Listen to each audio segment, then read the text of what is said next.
To our channel study with Pratibha में मैं आपको करा रही थी कि बाल विकास एवं शिक्षा शास्त्र के कुछ अति महत्वपूर्ण प्रश्न जो कि हर शिक्षक पात्रता परीक्षा के लिए में पूछे गए हैं।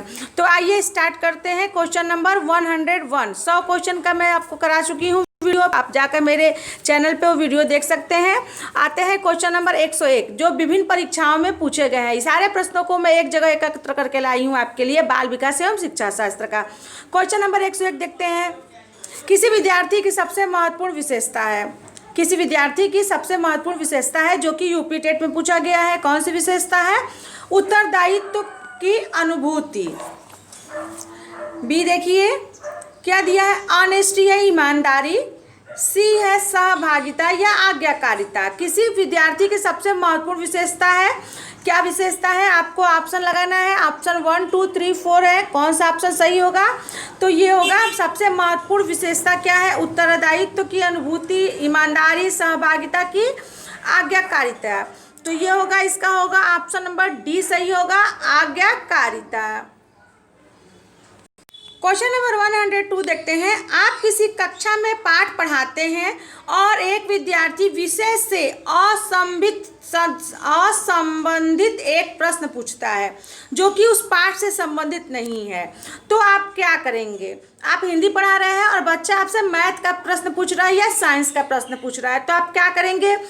उसे संबंधित प्रश्न पूछने की अनुमति देंगे कि आप केवल इसी सब्जेक्ट से पूछेंगे, उसे असंबंधित प्रश्न पूछने की अनुमति नहीं देंगे कि नहीं जो पाठ पढ़ाया जा रहा है बस उसी से मतलब है। आपसे कुछ अलग अदर क्वेश्चन पूछ दे, कुछ सामाजिक प्रश्न पूछ दे, कुछ अलग टाइप का प्रश्न पूछ दे, या फिर उसे कहेंगे कि उसे गैर अनुशासित समझकर दंड देंगे कि तुमको पढ़ाया जा रहा है क्लास में, उसने समझ नहीं आ रहा है, आप पूछ रहे हो कुछ और, या कक्षा के बाद प्रश्न का उत्तर देंगे, या फिर क्या कहेंगे, क्वेश्चन को सुन लेंगे और कक्षा को डिस्टर्ब नहीं करेंगे और कहेंगे कि ठीक है आओ जब कक्षा खत्म हो जाएगी तो बच्चे को बाद में आंसर देंगे। तो इसका सबसे सही सबसे सटीक आंसर क्या होगा? 102 का सबसे सटीक आंसर मैं इसकी जगह रहती तो मैं कहती कि कक्षा जब समाप्त हो जाती तो मैं बच्चे को बुलाकर उसका आंसर देती। तो ऑप्शन नंबर डी सही है। ऑप्शन जो मैंने सोचा वो बिल्कुल सही है, कक्षा के बाद प्रश्न का उत्तर देंगे। क्वेश्चन नंबर 103 है। एक सामान्य 12 वर्ष की आयु के बच्चे में सबसे अधिक होना संभव है, क्या होना संभव है? ए देखिए कुल प्रेरक समन्वय में कठिनाई। बी देखिए वयस्कों को खुश करने के बारे में दुश्चिंता की अनुभूति, अब और यहाँ में उसकी रुचियों को सीमित करना, या समकक्षी के अनुमोदन के लिए बेचैनी। तो इसका होगा क्वेश्चन होगा क्वेश्चन नंबर 103 है। एक सामान्य 12 वर्ष के आयु के बच्चे में सबसे अधिक होना संबंधित है, क्या होना संबंधित है? ये होगा ऑप्शन नंबर होगा डी सही होगा, समकक्षी के अनुमोदन के लिए बेचैनी। आते हैं क्वेश्चन नंबर 104। विद्यालय से, जो कि यूपी टेट में ये पूछा जा चुका है, आप ध्यान देंगे कि यहाँ यूपी टेट में क्वेश्चन पूछा जा चुका है। विद्यालय से विद्यार्थियों के भाग जाने का कारण है, क्या कारण है? देखते हैं। कक्षा शिक्षण में रुचि का अभाव, विद्यार्थियों के अध्ययन में रुचि का अभाव, सी है विद्यार्थियों को दंड नहीं देना, या डी है समस्या के प्रति शिक्षकों की निर्दय अभिवृत्ति। तो सबसे ज़्यादा बच्चे स्कूल से क्लास से क्यों भागते हैं? तो इसका होगा ऑप्शन नंबर डी सही होगा, समस्या के प्रति शिक्षकों की निर्दय अभिवृत्ति। कोई समस्या है तो शिक्षक जो है बड़ी निर्दयता से अपना एटीट्यूड दिखाते हैं। आते हैं क्वेश्चन नंबर 105 जो कि यूपी टेट में ये भी पूछा जा चुका है। विद्यालयों में श्रम की स्फूर्ति का विकास करने के लिए क्या करना चाहिए? ए शिक्षक अपने ही श्रम में प्रवृत्ति दिखाएगा, बी शिक्षक श्रम के महत्व पर व्याख्यान करेगा, सी देखिए समय समय पर विद्यार्थियों को श्रम करने का अवसर देना पड़ेगा, या डी विद्यार्थियों को श्रम करने वाले लोगों का उदाहरण देना पड़ेगा। तो सबसे सटीक उदाहरण क्या है? सबसे सटीक है कि समय समय पर विद्यार्थियों को श्रम करने का अवसर देना पड़ेगा। ऑप्शन नंबर सी सही है। क्वेश्चन नंबर 105 देखते हैं। बाल विकास की परिभाषा का अध्ययन क्षेत्र है जो ये भी यूपी टेस्ट में पूछा गया है, जो मानवीय सामर्थ्यों में परिवर्तन का परीक्षण करता है, बी जीवन अवधि के दौरान व्यवहार की व्याख्या ढूंढेगा, सी बच्चों की वयस्क तथा वरिष्ठ नागरिकों के साथ तुलना करेगा, या डी किसी बच्चे के संज्ञानात्मक, सामाजिक तथा दूसरी सामर्थ्यों के क्रमिक विकास के लिए उत्तरदायित्व होगा। तो क्वेश्चन नंबर 106 का आंसर होगा डी, किसी बच्चे के संज्ञानात्मक, सामाजिक तथा दूसरी सामर्थ्यों के क्रमिक विकास के लिए उत्तरदायी होगा। आते हैं क्वेश्चन नंबर 107 देखते हैं। प्राथमिक शिक्षक के लिए बाल मनोविज्ञान का ज्ञान आवश्यक है। क्यों आवश्यक है, ये भी यूपी टेट में पूछा जा चुका है। ऑप्शन देखिए, क्यों आवश्यक है। यह बच्चों को अनुशासित बनाने में सहायता करता है। बी, परीक्षा के परिणाम में उन्नति होती है। सी, यह बच्चों को अभिप्रेरित करने के लिए सुविधाजनक तरीका बन जाता है। या डी, यह बच्चों के व्यवहार को समझाने में शिक्षक की सहायता करता है। तो इतना आसान आंसर क्वेश्चन है कि यह बच्चों के व्यवहार को समझाने में शिक्षक की सहायता करता है, उसलिए तो बाल विकास मनोविज्ञान पढ़ते हैं हम। तो ये होगा ऑप्शन नंबर डी सही होगा। आते हैं क्वेश्चन नंबर 108। ये भी क्वेश्चन यूपी टेट में पूछा जा चुका है। मानवीय मूल्यों जो प्रकृति में सार्वत्रिक है के विकास का अर्थ है। क्या अर्थ है। ए, मतारोपण, बी, अंगीकरण, सी, अनुकरण, या डी, अभिव्यक्ति। क्या है। तो 108 क्वेश्चन नंबर का आंसर होगा कि मानवीय मूल्यों जो प्रकृति में सार्वत्रिक है के विकास का अर्थ है अभिव्यक्ति। क्या अर्थ है, अभिव्यक्ति। क्वेश्चन नंबर 109 देखते हैं। अपने विद्यार्थियों को समझने के लिए एक शिक्षक में अच्छी जानकारी होनी चाहिए। भी यूपी टेट का क्वेश्चन है। किसका होने चाहिए, बाल मनोविज्ञान की, बच्चों को समझने की प्रवृत्ति की, या विषय वस्तु के प्रति विद्यार्थियों के मत की, या उपयुक्त सभी की। तो अपने शिक्षक को क्या जानकारी होनी चाहिए अपने विद्यार्थियों को समझने के लिए। तो क्वेश्चन नंबर 109 का आंसर होगा, क्योंकि सभी रहना चाहिए, बाल मनोविज्ञान भी रहना चाहिए, समझने की प्रवृत्ति रहनी चाहिए, विषय वस्तु भी रहनी चाहिए। तो इसका होता है ऑप्शन नंबर डी सही होगा, उपयुक्त सभी। क्वेश्चन नंबर 110 110 देखिए, अभी यूपी टेट पूछा जा चुका है यूपी टेट में।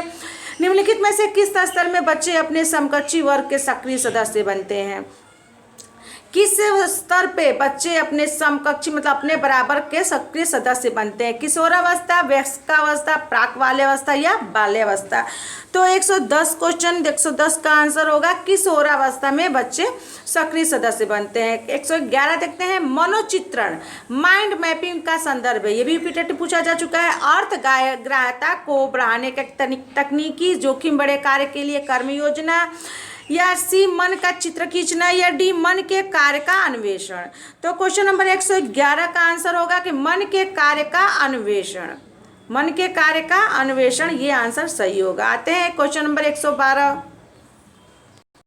बालिका शिक्षा को महत्ता देना उचित है, क्योंकि ये भी यूपी टेट पूछा जा चुका है। बालिकाएं बालकों से अधिक बुद्धिमती होती हैं, या बी, बालिकाएं बालकों से अल्पसंख्यक होती हैं, या सी, अतीत में बालिकाओं को बुरी तरह से विभेदित किया जाता था, या डी, किसी सामाजिक परिवर्तन के नेतृत्व में केवल बालिकाएं ही समर्थ होती हैं। तो इसका आंसर होगा क्वेश्चन नंबर 112। क्वेश्चन नंबर 112 का आंसर होगा डी, किसी सामाजिक परिवर्तन के नेतृत्व में केवल बालिकाएं ही समर्थ होती हैं। आते हैं क्वेश्चन नंबर 113। विकास शुरू होता है, ये सीटेट में पूछा गया क्वेश्चन है। कब शुरू होता है विकास। उत्तर बाल्यावस्था से, प्रसव पूर्व अवस्था से, शैशवावस्था से, या पूर्व बाल्यावस्था से। तो विकास शुरू होता है, कब शुरू होता है। तो ये होगा ऑप्शन नंबर बी, प्रसव पूर्व की अवस्था से ही विकास शुरू हो जाता है। क्वेश्चन नंबर 114, ये भी सीटेट का क्वेश्चन है। बहुविध बुद्धि सिद्धांत के अनुसार सभी प्रकार के पशुओं, खनिजों और पेड़ पौधों को पहचानने और वर्गीकृत करने की योग्यता क्या कहलाती है। ए, तार्किक गणितीय बुद्धि, बी, प्राकृतिक बुद्धि, सी, भाषिक बुद्धि, या डी, स्थानिक बुद्धि। तो ये आते हैं क्वेश्चन नंबर 114। 114 का आंसर होगा कि बी, प्राकृतिक बुद्धि। आते हैं 115। अधिकांश व्यक्तियों की बुद्धि औसत होती है, बहुत कम लोग प्रतिभा संपन्न होते हैं और बहुत कम व्यक्ति मंद बुद्धि के होते हैं। यह कथन डैश डैश किसके प्रति स्थापित सिद्धांत पर आधारित है, जो कि सीटेट में पूछा जा चुका है, बहुत इंपॉर्टेंट है। ऑप्शन देखते हैं। ए, बुद्धि और जाति विभिन्नताएं, बी, बुद्धि के वितरण, सी बुद्धि की वृद्धि और बुद्धि और लैंगिक विभिन्नता है। तो 115 का आंसर होगा कि बुद्धि के वितरण में ये सिद्धांत है। क्वेश्चन नंबर 116 देखते हैं, ये भी सीटेट का क्वेश्चन है। चिंतन अनिवार्य रूप से है एक क्या है, संज्ञानात्मक गतिविधि, बी मनोगतिक प्रक्रिया, सी है मनोवैज्ञानिक परिघटना, या डी है भावनात्मक व्यवहार। तो क्वेश्चन नंबर 116 का आंसर होगा संज्ञानात्मक गतिविधि है चिंतन। 117 देखते हैं, पियाजे के अधिगम के संज्ञानात्मक सिद्धांत के अनुसार वह क्रिया जिसके द्वारा संज्ञानात्मक संरचना को संशोधित किया जाता है क्या कहलाती है। ये भी सीटेट का क्वेश्चन है। ऑप्शन देखिए, प्रत्यक्षण, समायोजन, समावेशन या स्कीम क्या कहलाती है, ये कहलाती है स्कीमा। क्या कहलाती है, तो ऑप्शन देखते हैं, ऑप्शन में कौन सा ऑप्शन सही होगा। 117 क्वेश्चन में 117 का होता है, ये होता है समावेशन। आते हैं नेक्स्ट क्वेश्चन 118। एक शिक्षिका अपने शिक्षार्थियों को सदैव इस रूप में सहायता करती है कि वे एक विशेष क्षेत्र से प्राप्त ज्ञान को दूसरे विशेष क्षेत्रों के ज्ञान के साथ जोड़ सके। इससे किसको बढ़ावा मिलता है, ये सीटेट का क्वेश्चन है। किसको बढ़ावा मिलता है, पुनर्बलन को मिलता है, ज्ञान के सहसंबंध एवं अंतःकरण को, व्यक्तिक विभिन्नताओं को, कि शिक्षार्थी स्वायत्तता को। तो एकदम इतना आसान है कि एक ज्ञान को दूसरे ज्ञान के साथ जोड़ा जाता है, तो ज्ञान के सहसंबंध एवं अंतरण। क्वेश्चन ऑप्शन नंबर बी सही है। क्वेश्चन नंबर 119 देखते हैं, विज्ञान एवं कला प्रदर्शनियां, संगीत एवं नृत्य प्रस्तुतियां तथा विद्यालय पत्रिका निकालना डैश डैश के लिए है। सीटेट में पूछा गया है, शिक्षार्थियों को सृजनात्मक मार्ग उपलब्ध कराने, बी विभिन्न व्यवसायों के लिए विद्यार्थियों को प्रशिक्षित करने, सी है विद्यालय का नाम रोशन करने, या डी अभिभावकों को संतुष्ट करने। तो क्वेश्चन नंबर 119 का जो होता है ऑप्शन नंबर होगा, ऑप्शन नंबर ए सही होगा, शिक्षार्थियों को सृजनात्मक मार्ग उपलब्ध कराने में। आते हैं क्वेश्चन नंबर 120।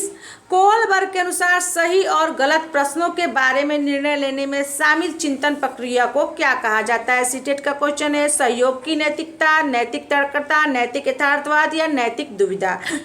तो ये होता है ऑप्शन नंबर 120। क्वेश्चन नंबर 120 का होगा ऑप्शन नंबर बी, नैतिक तर्कता। क्वेश्चन नंबर 121 है, एक विद्यार्थी अपने समकक्ष व्यक्तियों के समूह के प्रति आक्रामक व्यवहार करता है और विद्यालय के मानदंडों को नहीं मानता। इस विद्यार्थी को डैश डैश में सहायता की आवश्यकता है। किस में सहायता की आवश्यकता है, भावनात्मक क्षेत्र में, उच्च स्तरीय चिंतन कौशल, संज्ञानात्मक क्षेत्र या मनोगत्यात्मक क्षेत्र में। क्वेश्चन नंबर 121 का आंसर है, क्वेश्चन नंबर 121 आंसर नंबर इसका होगा, ऑप्शन जो होता है ऑप्शन देख रहे हैं, ऑप्शन नंबर ए सही है, भावनात्मक क्षेत्र में। 122 देखते हैं क्वेश्चन नंबर, शिक्षकों को यह सलाह दी जाती है कि वे अपने शिक्षार्थियों को सामूहिक गतिविधियों में शामिल करें, क्योंकि सीखने को सुगम बनाने के अतिरिक्त डैश डैश ये भी सहायता करती है। ऑप्शन देखते हैं, ऑप्शन नंबर ए है दुश्चिंता, बी है सामाजिकरण, सी है मूल्य द्वंद्व, या डी है आक्रामकता। तो इसका होगा 122, क्वेश्चन नंबर 122 का ऑप्शन होगा ऑप्शन नंबर बी, सामाजिकरण। ऑप्शन देखते हैं क्वेश्चन नंबर 123, निम्नलिखित में से कौन सा मुख्य रूप से आनुवंशिकता संबंधी कारक है। कौन सा है, आंखों का रंग, सामाजिक गतिविधियों में भागीदारी, समकक्ष व्यक्तियों के समूह के प्रति अभिवृत्ति, या चिंतन पैटर्न। तो सबसे आसान है, आनुवंशिकता संबंधी कारक है आंखों का रंग। तो क्वेश्चन नंबर 123 का होगा ऑप्शन नंबर ए सही होगा। 124 देखते हैं क्वेश्चन नंबर, शिक्षकों को अपने विद्यार्थियों की त्रुटियों का अध्ययन करना चाहिए क्योंकि वे प्रायः किसकी ओर संकेत करती है। सीटेट का क्वेश्चन है। ए है योग्यता के अनुसार समूह बनाने हेतु दिशा निर्देश, बी है भिन्न प्रकार की पाठ्यचर्या की आवश्यकता, सी है उनके ज्ञान की सीमा, या डी है आवश्यक उपचारात्मक युक्तियों। तो शिक्षकों को अपने विद्यार्थियों की त्रुटियों का अध्ययन करना चाहिए क्योंकि वो किसकी ओर है, तो वो आवश्यक उपचारात्मक युक्तियों की ओर है। ऑप्शन नंबर डी सही है क्वेश्चन नंबर 124 का। क्वेश्चन नंबर 125 देखते हैं, सीमा को हर पाठ बहुत जल्दी सीख लेती है, सीमा हर पाठ को बहुत जल्दी सीख लेती है, जबकि लीना उसे सीखने में ज़्यादा समय लेती है। यह विकास के किस सिद्धांत को दर्शाता है? ऑप्शन देखिए, ए व्यक्तिक सिद्धांत को, बी अंतः संबंध सिद्धांत को, सी है निरंतरता को, या डी है सामान्य से विशिष्ट को। क्वेश्चन नंबर 125 का आंसर होगा व्यक्तिक विभिन्नता के सिद्धांत को दर्शाती है। क्वेश्चन नंबर 126 देखते हैं, ये भी सीटेट का क्वेश्चन है। निम्नलिखित में से किसके अतिरिक्त सभी वातावरणीय कारक विकास को आकार देते हैं? कौन कौन से हैं? पौष्टिक की गुणवत्ता, संस्कृति, शिक्षा की गुणात्मकता, शारीरिक गठन। तो 126 क्वेश्चन नंबर 126 का आंसर है डी, शारीरिक गठन जो है वातावरणीय विकास कारक विकास को आकार देते हैं। क्वेश्चन नंबर 127 देखते हैं, एक अच्छी पाठ्य पुस्तक डैश डैश से बचती है, किससे बचती है एक अच्छी पाठ्य पुस्तक? लैंगिक समानता से, सामाजिक उत्तरदायित्व से बचती है, लैंगिक पूर्वाग्रह से बचती है कि लैंगिक संवेदनशीलता से बचती है?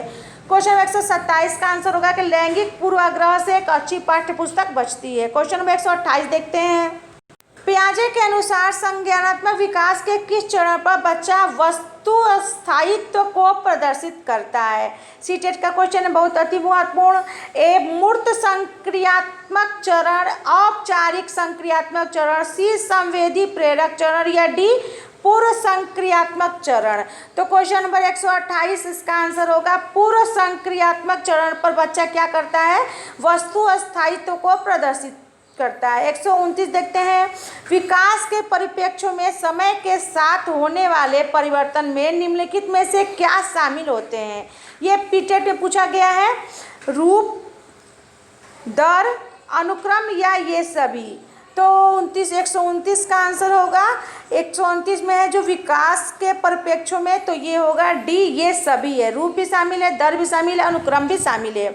अगर आप मेरे चैनल पर नए हैं तो मेरे चैनल को सब्सक्राइब कर लीजिएगा और हाँ बेल आइकन भी दबा दीजिएगा, ताकि मैं जब भी नया वीडियो बनाऊँ आपको नोटिफिकेशन सबसे पहले मिले। और मेरा जो वीडियो है इसको आपको कैसा लगा, आप इसको कुछ सजेशन देना चाहते हैं तो प्लीज़ कमेंट जरूर करिएगा।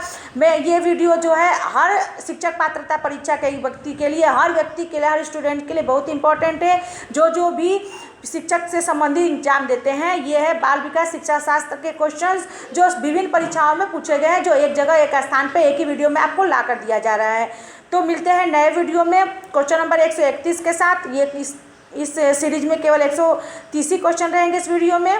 तो लास्ट क्वेश्चन देखते हैं, हमारे इस वीडियो का लास्ट क्वेश्चन 130, क्वेश्चन नंबर 130 देखते हैं। क्वेश्चन नंबर 130 है, वह विचारात्मक प्रक्रिया जिसमें नूतन वास्तविक तथा उपयोगी अवधारणाओं का प्रस्तुतिकरण निहित हो कही जाती है? भी पीटेट में पूछा गया है, रचनात्मकता, अभिनव, बुद्धिमत्ता या नव विचार। तो क्वेश्चन नंबर 130 है, 130 का आंसर होगा ए, रचनात्मकता। इसी के साथ ये वीडियो समाप्त होता है। मिलते हैं क्वेश्चन नंबर 131 के साथ बाल विकास एवं शिक्षा शास्त्र के, जो विभिन्न परीक्षाओं में पूछे गए हैं। और आप मेरे चैनल बने रहेंगे, चैनल को देखते रहेंगे, वीडियो देखते रहेंगे और लाइक ज़रूर करिएगा और कमेंट भी ज़रूर करिएगा, जिससे मैं मोटिवेट हो चुकूँ। तब तक के लिए वीडियो देखने के लिए बहुत बहुत धन्यवाद, बहुत बहुत शुक्रिया।